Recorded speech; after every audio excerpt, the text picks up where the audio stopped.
Hello students, good evening to all of you. How do you do? तो इसमें क्या बच्चों की डीएनए फिंगर प्रिंटिंग। तो आज हम आपको डीएनए फिंगर प्रिंटिंग के बारे में स्टडी कराएंगे। उसके पहले बच्चों दो बातें, जैसे आपको डाउट कोई क्वेश्चन हो तो हम जो दिए नंबर पर आप मुझसे कांटेक्ट करिए बच्चों। और दूसरी बात है कि आप जो है सब्सक्राइब करना और लाइक करना जो है ना भूलिए, क्योंकि हम कोशिश करते हैं कि हर थर्सडे आपके तक एक वीडियो जो है वो यूट्यूब माध्यम से पहुंचाते रहें और जो कि आपके विभिन्न प्रकार की परीक्षाओं में जो होता है वह उपयोगी और सार्थक होता है। तो dear students, it is all notice कि इसको स्टडी करने के पहले शेयर करना, नंबर 1 शेयर करना, नंबर 2 लाइक करना और नंबर 3 सब्सक्राइब करना ना भूलिए। और हम अब आपको जो है वो हर थर्सडे जो है एक यूट्यूब वीडियो के माध्यम से जो है वो भेजते रहेंगे। और ये जो हमारा है बायोटेक चैनल आपका स्वागत करता है। और ये जो हम मैटर दे रहे हैं आपके लिए विभिन्न परीक्षाओं के लिए, चाहे नीट का पेपर हो, चाहे जितने बोर्ड एग्ज़ाम हो, सीबीएसई, आईसीएसई और यूपी बोर्ड, जितने बोर्ड होते हैं वो सब के लिए उपयोगी साबित होगा जो है। तो डियर स्टूडेंट्स, तो now start the DNA finger printing. तो इसमें क्या होता है कि डीएनए फिंगर प्रिंटिंग, और इसको हिंदी में बोलते हैं डीएनए अंगुली छाप। देखा होगा कि पहले जो होता है स्टूडेंट्स, तो इसमें पहले क्या था कि जो उंगली होती जो है वो, जो उंगली की जो रेखाएं होती थी, तो पहले फिंगरप्रिंट लिया जाता था उंगली का जो है वो। मतलब क्या होता है, जिस मान लीजिए कहीं ऑफिस आप गए या कहीं गए तो क्या करते थे, जो है पहले जो है वो स्टैम्प पैड थी जो है वो, उस पर इंक लगा करके आपके जो है अंगूठे का निशान या किसी उंगली का निशान लेते थे वो। और सबके उंगली का जो निशान होता था, जो धारियाँ होती थी वो अलग अलग होती जो है वो। और वही पहचान साबित करता था कि मतलब कि आप जिस प्रतियोगी परीक्षा में जाते हैं या किसी ऑफिस जाते हैं तो क्या होता है कि वहाँ पर मतलब कि स्टैम्प पर फिंगरप्रिंट लगता था जो है वो। तो उसी से रिलेटेड ये भी होता है डीएनए फिंगर प्रिंटिंग होता है। अच्छा, अब आती है कि डीएनए फिंगर प्रिंटिंग जो होता है यह वही स्थान जो है इसने डीएनए फिंगर प्रिंटिंग ले लिया है वो। अब आती है कि अलग अलग व्यक्तियों में जो डीएनए के न्यूक्लियोटाइड्स का क्रम होता है जो है वो, वह क्या होता है वो, वह जो होता है वह तथा उनके बीच संबंध जो होता है उसी को हम डीएनए फिंगर प्रिंटिंग बोलते हैं। माने कि व्यक्तियों के बीच जो होता है वो डीएनए के न्यूक्लियोटाइड, तो एक टर्म होता है उसको क्या कहते हैं, उसको कहते हैं न्यूक्लियोटाइड कहते हैं। और जैसा कि हमने आप बताया था कि न्यूक्लियोटाइड के निर्माण में deoxyribose sugar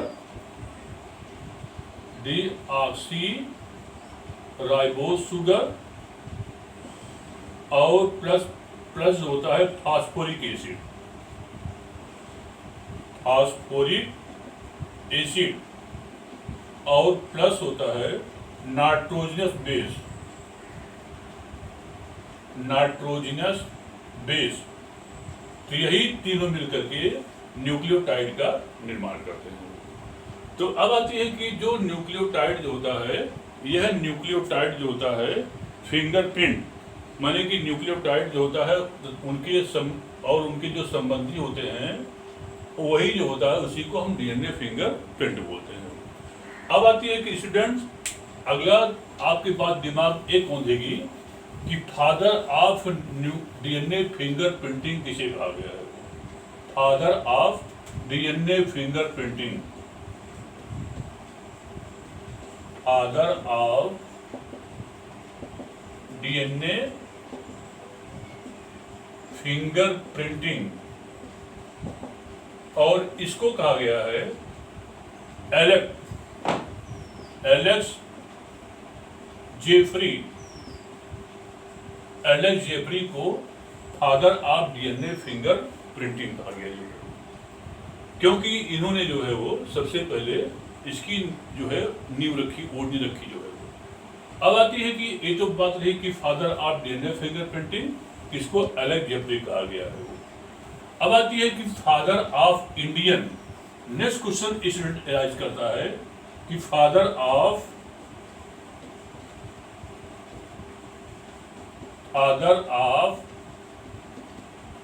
Indian DNA fingerprinting. Father of Indian DNA fingerprinting. एक इसे कहा गया है, एक कहा गया है doctor Laljeet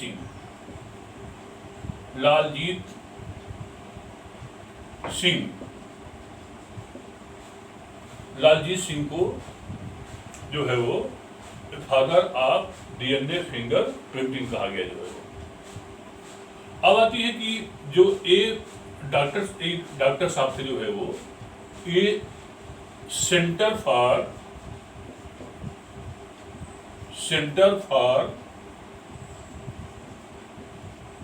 cellular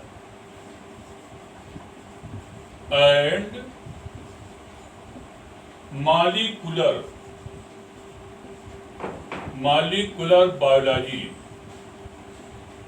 biology Hyderabad.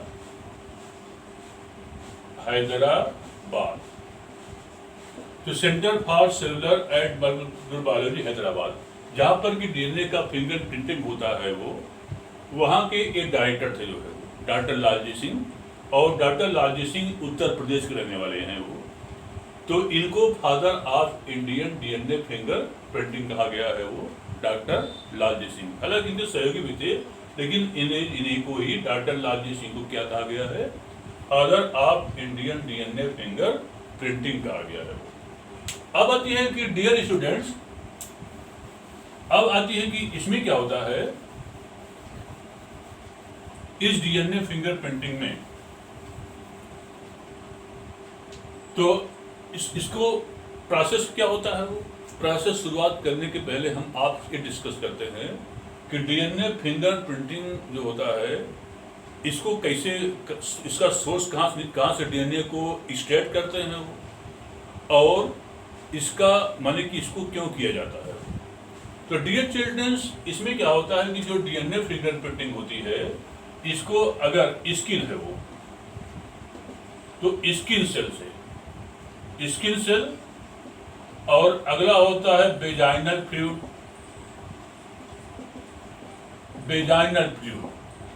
और अगला होता है सीमन, और अगला होता है रूट हेयर, और अगला होता है डिस्ट्रॉयड स्केलेटन, डिस्ट्रॉयड स्केलेटन माने ऐसा स्केलेटन जो कि डिस्ट्रॉय हो रही जो है। तो skin cell, vaginal fluid, semen, root hair, destroyed skeleton और ब्लड। तो माने इनका जो डीएनए फिंगर प्रिंटिंग होता है, इसमें से किसी एक से भी हो, चाहे स्किन सेल हो, चाहे वेजाइनल फ्लूइड हो, चाहे सीमन हो, चाहे रूट हेयर हो, चाहे डिस्ट्रॉयड स्केलेटन हो, चाहे ब्लड हो, माने किसी से भी हम डीएनए फिंगर प्रिंटिंग को हम ले सकते हैं। तो चिल्ड्रंस, स्किन सेल जैसे कि आप जानते हैं, स्किन, वेजाइनल फ्लूइड फीमेल से, semen from the male, root hair माने आपका जो रूट हेयर होता है, ये रूट हेयर माने जहाँ इसकी रूट माने कि हेयर की रूट जड़ होती है, यहाँ से हो। इसके बाद स्केलेटन की सेल जो डिस्ट्रॉय हो रही जो है वो, और ब्लड, वही जो ब्लड सेल होती है उससे भी। तो इतना तो इसके सोर्स होते हैं डीएनए फिंगर प्रिंटिंग का, इससे किसी एक से डीएनए फिंगर प्रिंटिंग को हम ले सकते हैं। अब आती है कि इस जो डीएनए फिंगर प्रिंटिंग होता है, डीएनए फिंगर प्रिंटिंग इसका, तो इसको हम क्यों करते हैं, माने इसका पर्पस क्या होता है। पर्पस मीन्स उद्देश्य, इसको हम क्यों करते हैं। तो पहला केस होता है पैटर्निटी डिस्प्यूट में, जो है वो पैटर्निटी डिस्प्यूट। पैटर्निटी डिस्प्यूट मतलब ये होता है कि अगर मान लीजिए कोई बच्चा है वो, तो बच्चे में खूब आजकल देखिए कि जो नर्सिंग होम होते हैं उसमें खूब केस होता है कि बच्चे को चेंज कर दिया जाता है, जो है वो माने कि लड़का लड़की को ट्रांसफर मतलब चेंज कर देते हैं, जो है वो। तो वहाँ पर अगर कोई पैटर्निटी डिस्प्यूट मामला है, वो मामला अगर कोर्ट में चला गया, जो है वो, तो उस मामले में भी डीएनए फिंगरप्रिंटिंग किया जाता है। और अगला होता है अगर संपत्ति हो, माने प्रॉपर्टी, जो है वो प्रॉपर्टी डिस्प्यूट। प्रॉपर्टी डिस्प्यूट माने ये होता है, कभी कभार क्या कहता है पिता, क्या कहता है कि तू हमारी संतान नहीं हो, जो है। तो उस केस में अगर बच्चा जो है न्यायालय में चला जाएगा, कोर्ट में, और अगर डीएनए फिंगरप्रिंटिंग किया जाएगा, जो है वो, तो जब डीएनए फिंगरप्रिंटिंग किया जाएगा तो अभी बताएंगे आपको किस प्रकार से प्रोसेस करते हैं वो। उसमें डीएनए फिंगरप्रिंटिंग जब किया जाएगा तो प्रिंट जो होता है पिता माता से चाइल्ड का सेम दिखाई पड़ता लगभग, जो है। तो वो उस केस में भी जो है वो डीएनए फिंगरप्रिंटिंग हम करते हैं। नेक्स्ट होता है चिल्ड्रंस। अगला क्या होता है, अगला हम डीएनए फिंगरप्रिंट इसको क्यों करते हैं, इसका पर्पस क्या होता है। मान लीजिए कि नंबर थर्ड क्राइम केस में, जो है वो क्राइम केस में, जैसे मान लीजिए कोई अपराधी हो और अपराधी हो और उसने मान लीजिए कि क्राइम किया, जो है वो, मान किसी ने शूटर ने किसी गोली मारी और संजोग बस जिसको गोली मारी है उसका ब्लड आकर के उसके शरीर पर या कपड़े पर कहीं पर अगर पड़ गया और उसका ब्लड माने जो मनुष्य जिसको शूट किया है वो और जिसने शूट किया, जो है वो, फिर क्या होता है कि जो ब्लड छींटे पड़ेंगे उस दोनों ले जाकर मैचिंग कराया जाएगा। इसके बाद जो छींटे पड़ेंगे और उसका जो ब्लड टैली हो जाएगा तो अपराधी साबित हो जाएगा इसी ने क्राइम किया हुआ है। तो क्रिमिनल केस में, क्राइम केस में जो है वो, क्रिमिनल केस में इसको डीएनए फिंगरप्रिंटिंग को इसमें खूब किया जा रहा है, जो है। और अगला होता है जो है वो रेप के केस में, जो है वो रेप माने बलात्कार होता है वो। तो रेप के केस में भी डीएनए फिंगरप्रिंटिंग खूब तगड़ा चल रहा है, जो है वो। और इसमें क्या होता है कि रेप के केस में जो होता है डीएनए फिंगरप्रिंटिंग कर लेते हैं और इससे मालूम हो जाता है कि किसका सीमन है वो और किसका वेजाइनल फ्लूइड है, जो है वो। तो उससे पता करके हम डीएनए फिंगरप्रिंटिंग द्वारा उसको हम कर देते हैं। तो बच्चों, डीएनए फिंगरप्रिंटिंग जो होती है ये एक आधुनिक तकनीक होती है जो कि इस सब विवाद को सुलझाने में अपनी एक महत्वपूर्ण भूमिका आज वो लेकर आई है वो, और खूब सफल हो रहा है, जो है वो, और बड़ा ही आवश्यक है वो, क्योंकि जो न्यू एक टेक्नोलॉजी है वो इसने कई मामले को, जैसे कि क्राइम केस का हो गया, पैटर्निटी डिस्प्यूट का हो गया, जो है वो, रेप का केस हो गया, और जो फालतू मुकदमे बच्चे के लेकर होता था वो सब समाप्त हो गया। यहाँ तक कि कई मामले ऐसे आए हैं कि पिता कहता है कि हमारा तुम शायद संतान नहीं हो, जो है वो। तो बच्चा क्या करेगा, उसकी शादी कर लेता है वो। लड़का कहता है तुम्हारा संतान नहीं हो, जो है वो। तो बच्चा जाता है कोर्ट, जो है वो, और कोर्ट जो होता है मजबूर करके उसको पिता को जो है प्रॉपर्टी को उस हकदार बनानी थी, जो है बाई द प्रोसेस, किस मेथड द्वारा, children by the DNA fingerprinting द्वारा। इससे बहुत सारे मामले आप देखेंगे फ्यूचर में आता रहेगा, और जिसका कि उपचार जो है वो डीएनए फिंगरप्रिंटिंग ने कर दिया, और जिसको कि अलेक्जेंड्री को इसको फादर ऑफ डीएनए फिंगरप्रिंटिंग कहा गया है वो, और इंडियन के जो है वो डॉक्टर लालजी सिंह को कहा गया है, जो कि अपने यूपी के रहने वाले हैं। अब आती है कि चिल्ड्रन, इसमें क्या होता है, इसमें कौन से स्टेप होते हैं। तो डीएनए फिंगरप्रिंटिंग को कई स्टेप बांटा जाता है, जो है वो, तब जा करके इसमें अंतिम फाइनल रिजल्ट आता है वो। तो फर्स्ट केस होता है, मैंने इसको कई स्टेप बांटते हैं। तो इसमें क्या होता है चिल्ड्रंस, कि पहले फर्स्ट इसकी हेडिंग आती है सेपरेशन ऑफ डीएनए। इसकी फर्स्ट हेडिंग आती है, माने किस प्रकार से टेक्निक करते हैं। पहला फर्स्ट होता है सेपरेशन, सेपरेशन ऑफ डीएनए, माने डीएनए को अलग करना। तो सेपरेशन ऑफ डीएनए।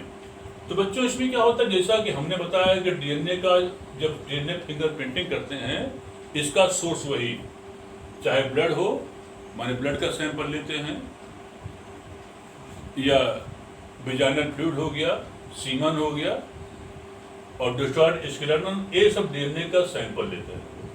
फिर क्या करते हैं, इसका स्टेशन करते हैं वो। और स्टेशन में क्या होता है, अब चूंकि जो डीएनए जो होता है उलझा हुआ होता है वो, तो एक विशेष प्रकार का एंजाइम होता है वो, और उस एंजाइम को कहते हैं रिस्ट्रिक्शन इंडोन्यूक्लियेज एंजाइम। माने एक एंजाइम होता है and that enzyme is known as the restriction endonuclease enzyme होता है। और इस एंजाइम को सबसे पहले मैथियाई और नाथन, दो साइंटिस्ट आए हैं, एक मैथियाई आए हैं एंड सेकेंड नाथन आए हैं जो है। तो मैथियाई एंड नाथन्स ने सबसे पहले 1970 में इसे हीमोफिलस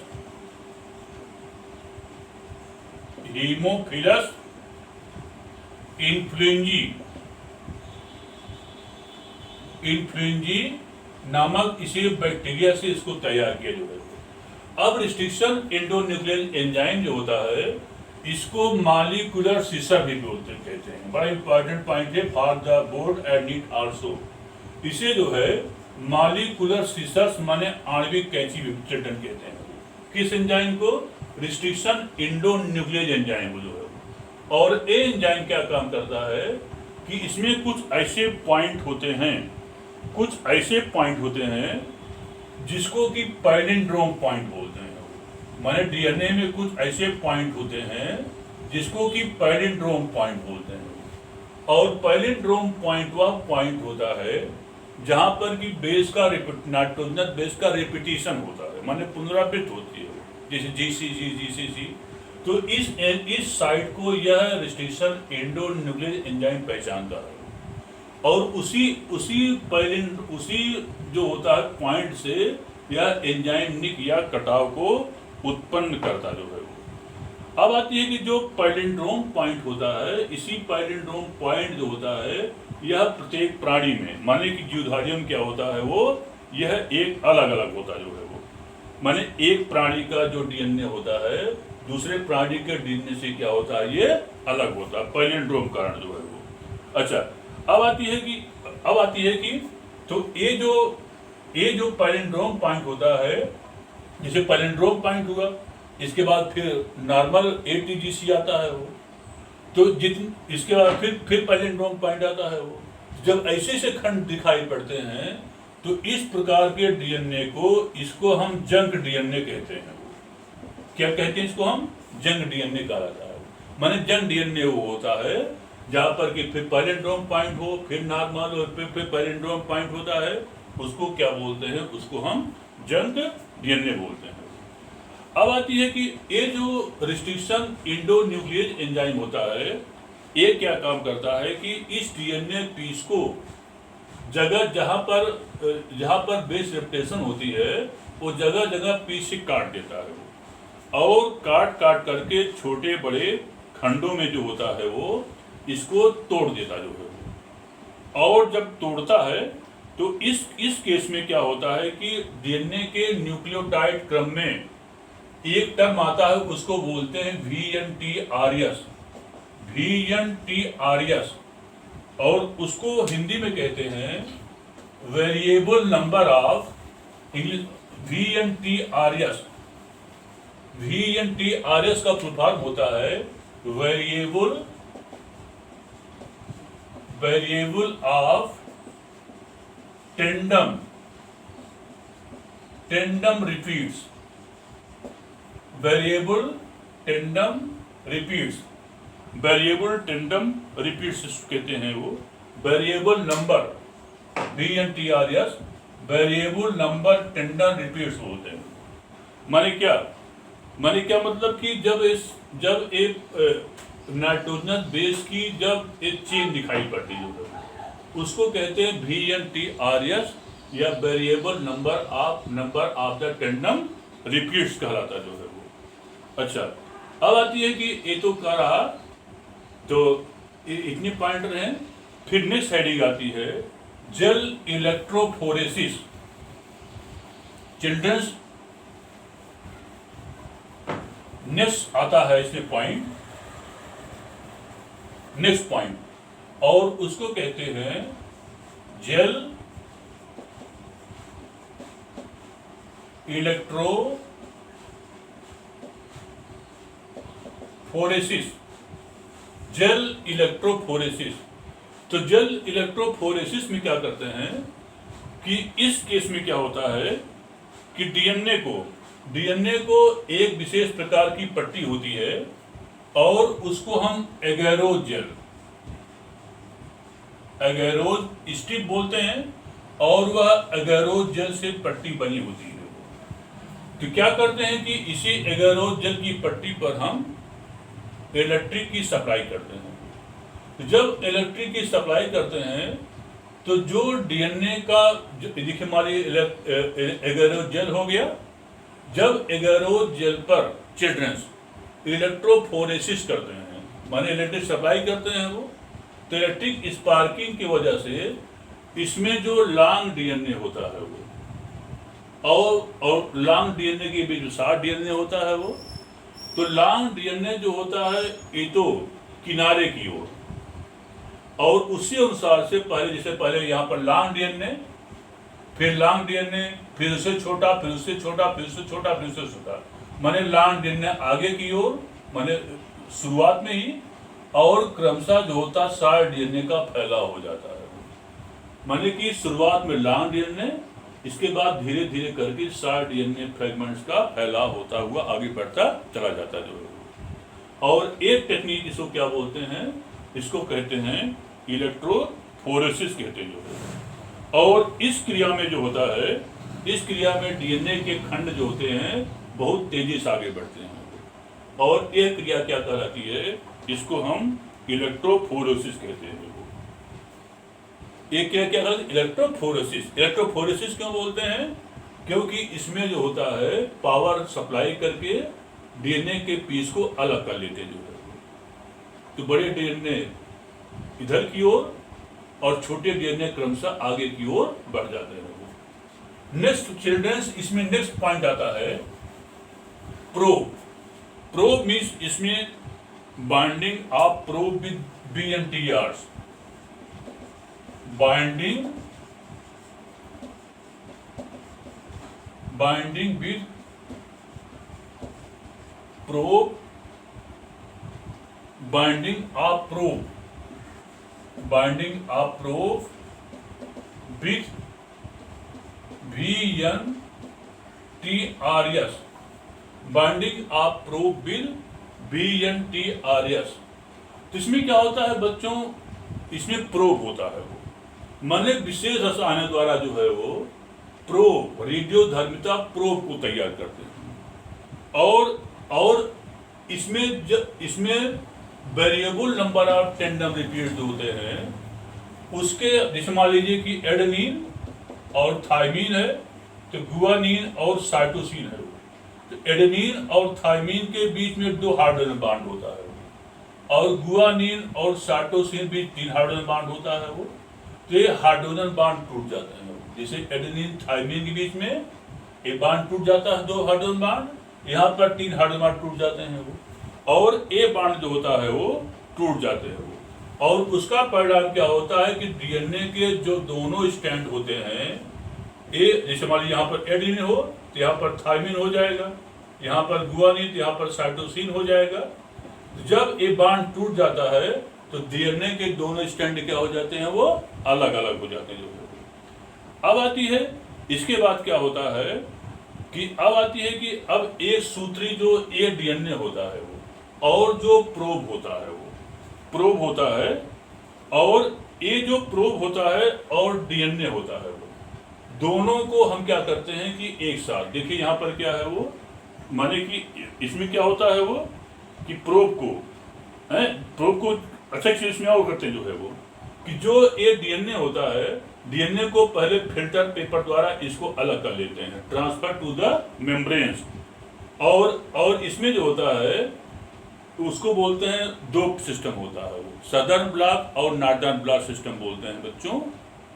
तो अब आती है कि ये जो डीएनए होता है इसको हम माने क्या मतलब, इसको फिल्टर पेपर द्वारा जेल से यहाँ से अलग कर लेते हैं, और अलग करने के बाद जब होता है कुछ और विशेष रसायन हो संपर्क लाया जाता है वो, तब क्या करते हैं इस प्रोब से, जो कि सिंगल स्टैंड होता है वो, और ये जो स्टैंड होता है वो, दोनों को एक साथ, दोनों के एक साथ इस प्रकार से जोड़ देते हैं कि VNTRS और इसका सिंगल स्टैंड जो है वो दोनों आपस में बांध बना करके जुड़ जाए। लेकिन अधिकांश VNTRS जो होता है, अधिकांश VNTRS के साथ एक खंड जो होते हैं बच्चों जुड़ नहीं पाते हैं, और क्योंकि कोशिकाओं के पूरे डीएनए में जो अनुक्रम होता है वह इसके अनुसार नहीं होता है वो, और इसलिए जरूरी नहीं है कि हर एक VNTR से एक खंड जो है वो जुड़ जाए जो है वो। इसलिए कुछ ही प्रोब के साथ जो होता है VNTRS, माने क्या मतलब कि इसके जो सिंगल स्टैंडर्ड होता है वही इस प्रोब के साथ ये जुड़ पाते जो है वो। अच्छा, अब आती है नेक्स्ट होता है फिंगर प्रिंटिंग, नेक्स्ट लास्ट होता है, उसको कहते हैं children finger printing. Finger printing, अब फिंगर प्रिंटिंग में इसको अंगुली छाप बोलते हैं वो। तो फिंगर प्रिंटिंग में क्या करते हैं कि ऐसा रेडियो एक्टिव सूत्र जो कि प्रोब के साथ है जो है वो, इसको एक एक्सरे फिल्म पर लेते हैं वो, और अब क्या करते हैं कि एक्सरे फिल्म पर लेते हैं तो क्या होता है कि इस एक्सरे फिल्म पर काली जैसे डार्क बैंड, फिर लाइट बैंड, फिर डार्क बैंड, फिर लाइट बैंड, फिर डार्क बैंड, फिर light band, dark band, light band, माने काली पट्टी, और ये जो पट्टी होती है यह बैंडिंग पैटर्न जो होता है यही डीएनए फिंगरप्रिंट होता है वो। और अगर जैसे मान लीजिए कि माता पिता है वो, ये क्या हो गया, एक पेरेंट्स माने कि फादर हो गए, फादर का अगर डीएनए बैंडिंग पैटर्न इस टाइप से मान लीजिए वो, और मदर का डीएनए बैंडिंग पैटर्न जो है मान लीजिए कि इस टाइप है वो, तो बच्चे का जो डीएनए बैंडिंग पैटर्न होगा वह फादर और मदर से टैली करता रहे जो है वो। माने ऐसे ही आपको जो है वो बच्चे का डीएनए बैंडिंग पैटर्न दिखाई पड़ेगा, जैसे फादर और मदर हो गया जो है वो। अब देखिए, और ये जो चाइल्ड होगा जो है वो, उसका जब एक्सरे फिल्म लिया जाएगा तो ठीक जैसे देखिए फादर का है, मदर का है, वैसे बच्चे दिखाई पड़ रहा है जो ओरिजिनल चाइल्ड होगा जो है वो। अगर ओरिजिनल फादर होगा, क्योंकि मदर ही बता सकती है कि असला इसका पिता कौन है, माने कि या तो डीएनए फिंगरप्रिंटिंग बताएगा किसी बच्चे के बारे में कि वो चाइल्ड माने चाइल्ड का पिता कौन है वो, या तो मदर बता सकती है कि उसका फादर असला कौन है वो। माने दो चीज संसार में, दो ही चीज बच्चों है, ध्यान देना, जो कि बता सकती है कि उसका पिता कौन है वो। एक तो मदर बता सकती है उस बच्चे का पिता कौन है वो, और क्योंकि सेक्सुअल इंटरकोर्स कराई होगी, हालांकि अब जो टेस्ट बेबी होता है उसमें प्रॉब्लम आ रही जो है, मान लीजिए किसी मतलब उसको पता नहीं कि इसके सीमन को डॉक्टर ने क्रॉस कराया हो तो अलग चीज़ है वो, लेकिन अगर नेचुरल प्रोसेस से सोशल रिप्रोडक्शन होगा तो वो बता देगी माँ किसका पिता बच्चा है वो, या तो डीएनए फिंगरप्रिंटिंग बता देगा जो है, क्योंकि पिता से जो है वो और माता से एक चाइल्ड का डीएनए पैटर्न टैली करता है। और अगर ऐसा नहीं होगा तो चाइल्ड में जो है डीएनए बाइंडिंग पैटर्न कुछ अजीब टाइप से आ जाता है जो है। ऐसे ही क्राइम के केस बच्चों होता है, तो क्राइम केस में क्या होता है कि मान लीजिए कि अगर अपराधी है वो, सपोज दैट मान लीजिए कि क्राइम किसी ने किया हुआ है, वो मान लीजिए ये ह्यूमन है, वो एक को गोली मारी गई है वो, और एक का ब्लड का जो डीएनए फिंगर प्रिंटिंग है वो ऐसे आ गया, इस टाइप से आ गया जो। इसके बाद उसमें 3 लोग मान लीजिए अपराध में लिप्त है वो। अब आती है कि 3 लोग अपराध लिप्त हैं वो, अब उनका भी जब डीएनए फिंगर प्रिंटिंग लिया जाएगा जो है वो, जैसे मान लीजिए कि अपराधी जो है वो विक्टिम अपराधी जो है जिसने क्राइम किया है वो ए, बी और सी है वो, और ए क्या है जिसकी कुछ डेथ की गई जो गोली मारी गई जो। अब आती है मान लीजिए ए है, बी है और सी है जो। अब खुदा न खास्ता की जैसे मान लीजिए कि अगर ए ने गोली इसको मारी है वो, तो इसमें क्या हो गया कि इसका ब्लड मान लीजिए कि इसकी उंगली में या कहीं कपड़े छींटे पर आ गया जो है वो। जब यहाँ पर ब्लड इसका लिया जाएगा जो है वो, माने छींटे हुए ब्लड लिया जाएगा जो है वो, इसका जो ब्लड देखा जाएगा जो जिसको मारी गई है वो, और यहाँ से छींटे हुए दिया जाएगा, तो वही सेम पैटर्न यहाँ दिखाई पड़ जाएगा जो है वो, ऐसे ऐसे जो है वो। और इन लोगों का जो है वो टैली करेगा ही नहीं, जो है टैली करेगा ही नहीं। ये लोग जो अपराध मुक्त हो जाएंगे और इसको क्या कर लिया जाएगा, इसको पकड़ कर जेल कर दिया जाएगा, क्रिमिनल साबित हो जाएगा। तो बच्चों एक टेक्निक होती है। तो आज हमको डीएनए फिंगर प्रिंटिंग ने जो दैनिक जीवन में जो क्राइम हो रहे हैं इस तरह से जो है वो, हम उसको काफ़ी उसको आसान इसने बना दिया जो है। इतना ही कुल डीएनए फिंगर प्रिंटिंग के बारे में बच्चों। अब आती है कि अगर आपको इससे संबंधित कोई क्वेश्चन होता है तो क्वेश्चन को आप मुझसे जो है